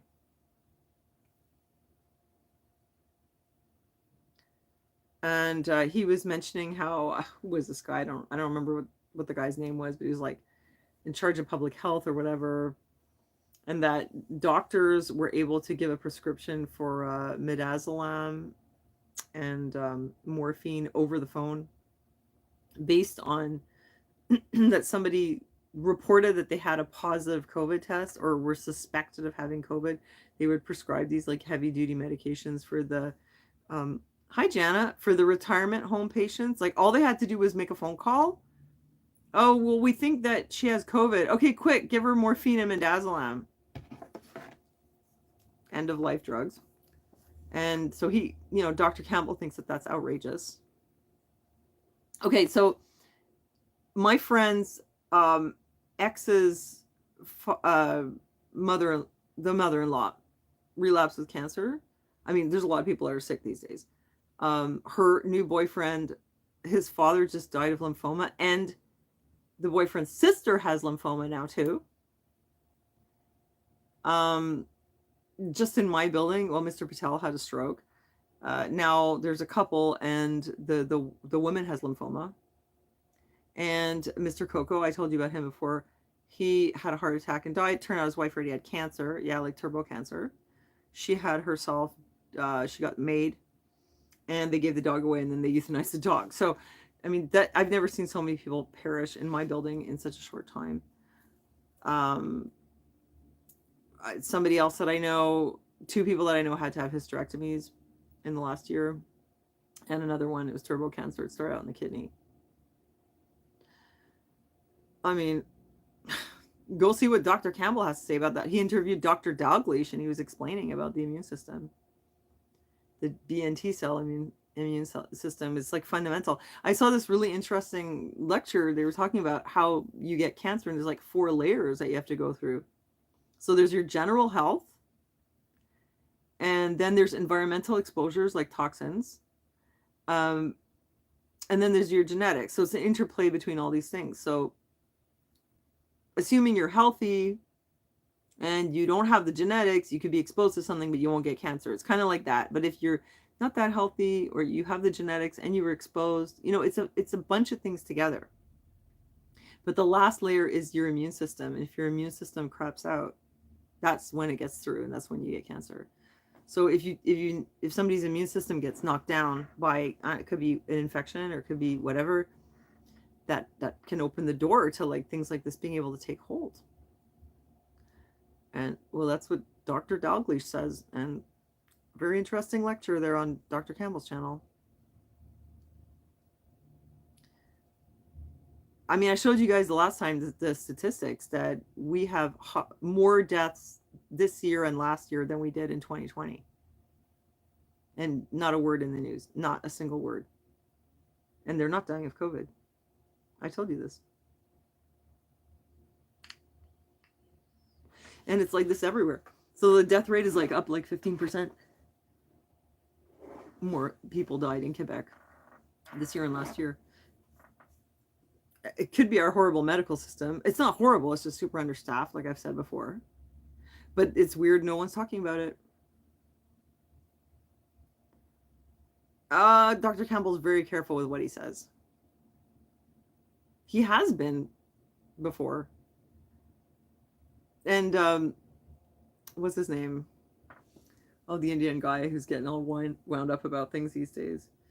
Vinay Prasad, him too. Like, but imagine the nerve to like some like snot-nosed like YouTube, what do they call it? Trusted flagger, like censoring a doctor. It's ridiculous. The doctors must be like, who the hell do you think you are? I'm sure Dr. Campbell, like, he knows whatever we know, so I'm sure he's looked into whatever he can do. But it seems like a lot of people are like not doing well. It's kind of scary because it's like a couple of years in, 2-3 years in, and like you're starting to see like more and more people coming down with some really serious problems. It makes me wonder like who's next, Matthew Perry. Yeah, but what happened? He was in a hot tub. But was it a heart attack or was it a drug overdose? I mean, I heard about that. Matthew Perry. Oh yeah, I forgot to tell you. I have friends that have heart issues now. Another one is like completely screwed neurologically. I told you that before. Is all tweaky and shaky. Like I've seen so many people like got problems. Who had a hysterectomy this month?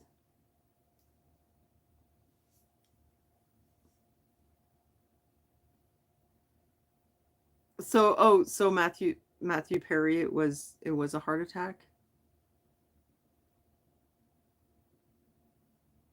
Yeah, I know he was. I know. I saw the shirt. Could I be more V'd? Oh, you're having one? Oh, that's too bad. Sorry to hear it. That's not fun.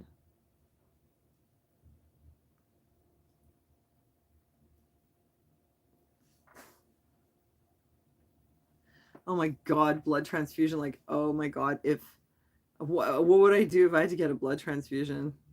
Oh well, what can you do, eh? But remember, there's like four layers of it, right? For things like that. But I mean, you can't. There's no guarantees. I mean, I seen this with my mother. She did everything right. She still got dementia. She did everything that you could mention. She knew.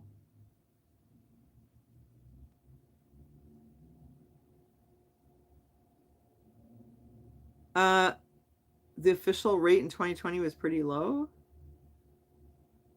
Yeah, I think that that's what Dr. Campbell says. Displaced deaths. Like these are old people that they were gonna die pretty soon anyway. Most of them, and so they're displaced deaths, and that's why the death rate should have been lower in 2021, and it was lower, but it was still like on the higher end of average. It was a little higher. But then in 2022 and 2023, it's really high, much higher than in 2020. It's like now's the real pandemic in a way. Like now we're having like really a lot of deaths. But I mean, if we were worried about 74,000 deaths in 2020 and we had it in the newspaper every day who died and what happened, how come like no, there's no coverage? We're not worried now. We have more people dying this year, and that's without lockdowns and without all these, locking old people in their rooms and all that kind of stuff, and without the hospitals being closed. We have 78,000 people dying in Quebec. It's kind of weird. That's like 10,000 more than average. Oh no, your friend had 4 blood transfusions?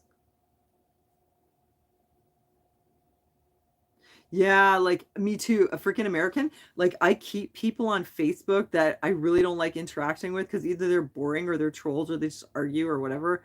Or they're just stupid. I just keep them to see if they're gonna die. I mean, really, like I just keep people on Facebook so I can find out what happens to them.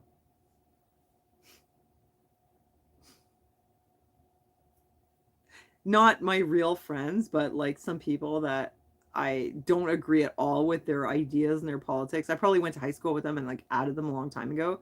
And over the last few years, I'm like, that person's a dick. I'm an idiot. And I'm like, well, I'll keep them around and find out what happens to them. Let's see how that's working out for you, just to see my morbid curiosity.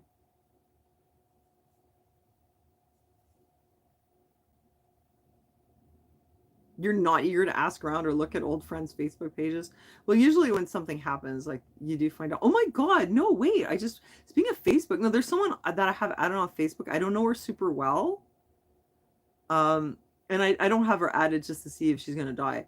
But she has cancer and I think I told you this last time that or maybe I didn't, I don't know, but she said it was like a hereditary cancer, that it was in her kidney. But there's like, no, there's like a carcinoid syndrome where you get a problem with your kidney and then it's a cluster of other symptoms, but that's hereditary. But apparently she doesn't have that. She just has something wrong with her kidney.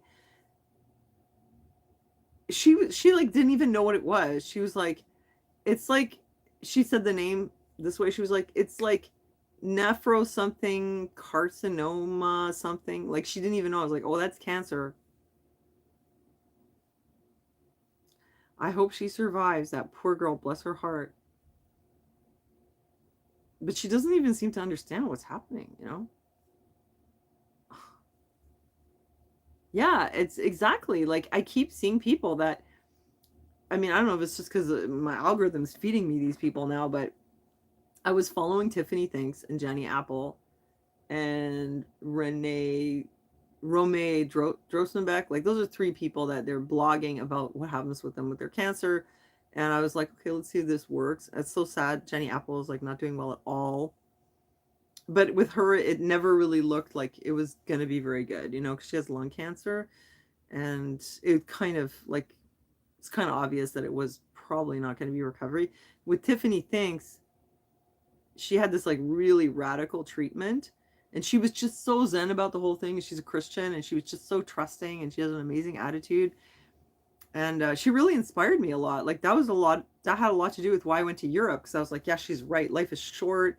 You really have to like live your life. And then she did really well. She had her surgery. She recovered. She went back to work. And I was like, wow, that's amazing. And then they found something wrong with her lungs. So now she has to go through more of this. And it's like, oh my God, let's hope it doesn't get worse than that. But she's a really amazing person. And the other one was the first one that I was watching, Romay Drosenbeck. She got some kind of a lymphoma, but she's okay.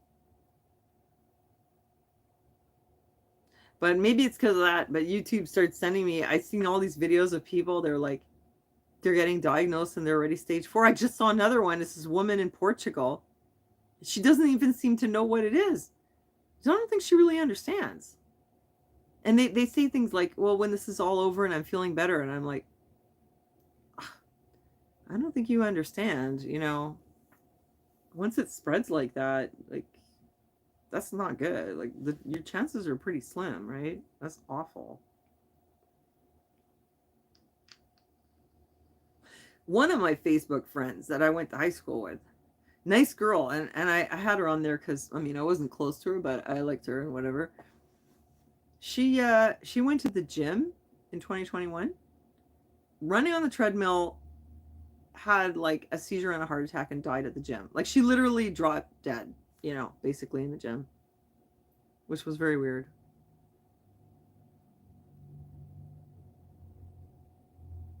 But I haven't seen a lot of my Facebook friends, you know, have. But I'm not like really checking that much.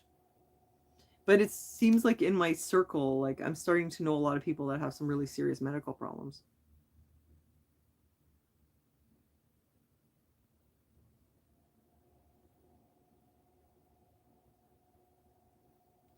Uh, yeah, that's. I mean, I hope your friends are not passed away, a freaking American. But I mean, it does happen over time. And I'm sorry if you lost anyone that you loved.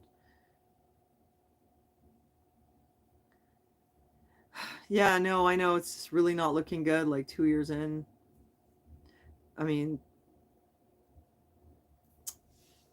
again, like I have to be careful what I say, but I also like if you listen to Dr. McMillan, he also believes that the COVID virus, like it can affect your immune system and is related with autoimmunity. Actually, Dr. Mobeen Syed, he did a lot of videos about that. Like they were studying the virus, and so there seemed to be like some stealthy things that that thing could do also, you know. So it seemed like a lot of hazardous stuff around, you know. Although personally, I'm not worried about COVID at all anymore. And it kind of weirds me out when people are still masking and they're like, "Oh, my COVID, I'm gonna test it." And it's like, "Oh my God," you know. Yeah, they say 1 out of 2 Americans will have cancer. Yeah, I've heard of that. Oh no, that's normal. Like that's not even because of that. Like that was already like that before. It used to be 1 out of 3, and then it went up to like 1 out of 2 that they'll have some kind of cancer at some point in their life. That's very common. They oops, it died there for a second. They don't all die of it though. Like that includes like small skin cancers and like the little thyroid cancer and like little things like that. Yeah, exactly. GTO, the death counter. Like where is it now? Imagine if every day in the newspaper they were telling people that we have 10,000 more deaths this year than usual.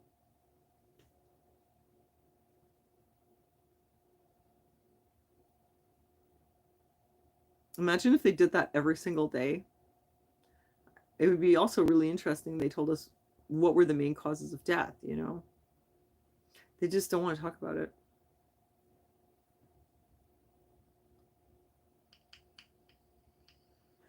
Oh, really? Dale? Yeah, I have a friend who got long COVID and she's really in bad shape. It's been like 2 years and I don't think she's ever gonna recover. It doesn't look good. She has like severe chronic fatigue. Like they have a name for that, like a post-viral encephalitis. Not encephalitis, but it's like whatever. Actually, no, that's what they call chronic fatigue syndrome, myalgic myoencephalitis or something. It's like a chronic inflammation.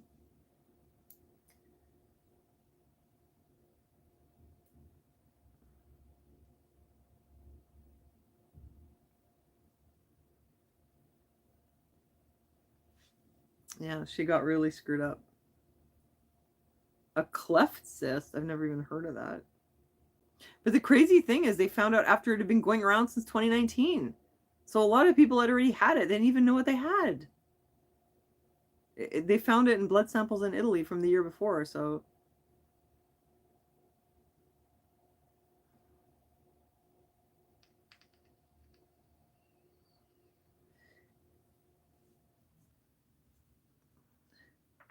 yeah.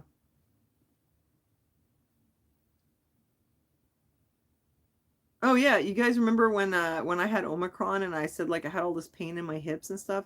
Well, it's possible looking back now that that had nothing to do with Omicron and that had something to do with something totally different, like because of my back injury. But I didn't know I had a spinal injury, so I was having pain in my hips. It was in my hips and my legs. It was so bad. I thought it was just because I was sick. Maybe it created inflammation and it was related, but maybe not. I don't even know. But I remember that was really bad. And it was only like from the waist down. So that's weird because usually when you get sick, it hurts all over, not just like in one part, you know? Yeah, it was going around in 2019. And yet nobody was talking in 2019 or early 2020 when none of us had officially had it. Nobody was like, oh yeah, like all of a sudden I have this or that. Like very few people. I don't know. I can't believe it was going around for an entire year and like, what, nobody noticed? I wonder how much it actually got around. I remember those really, really early studies. Like, there was one in California, I think, or was it California? Maybe not, but it was like at a homeless shelter, and they tested all these people, and they'd all had it, but they had no symptoms, and they're like, "Huh, that's not possible." There was a lot of people that they had it and they didn't even know. We definitely knew when we had that Omicron, and the second time, I was sick, but it was like I thought I had the flu, and it lasted like 4 days, and that was it. But this year, like everybody's worried about it again. I'm not worried. Maybe I'm an idiot. Myalgic myoencephalitis. That's what I thought. Yeah, it's awful. You know, when I had my breast implants, I thought I definitely had that. Like the fatigue was so crushing that it was really like a true chronic fatigue. Pain all over my body, crushing fatigue. But it got better when I got them out. I still get the pain a little bit. It's not as bad as before.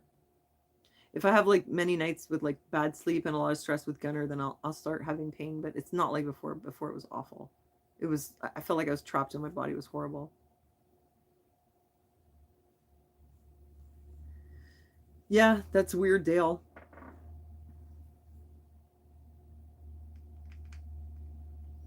Well, I have to go put Gunner to bed, but I just wanted to catch up with you guys, you know?